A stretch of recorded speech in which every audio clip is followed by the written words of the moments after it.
us, it is never about winning or losing. It is about giving the best.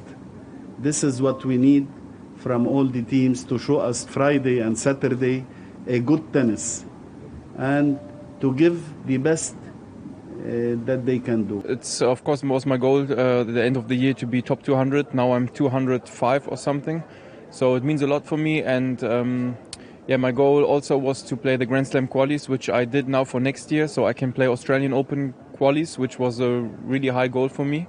But I'm not finished yet. I want to continue going up with the rankings, and I was playing good this year, so I think it helps for the team also if I have a lot of confidence that I show my other teammates that I improved, that I want to get better every year. So yes, maybe they can look up to, or they can do the same as me.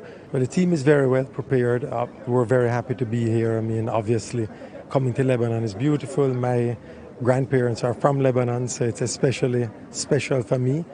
The team has been training hard. We came in a couple of days early, so they're well acclimatized, and we're certainly looking forward to 2 excellent days of tennis.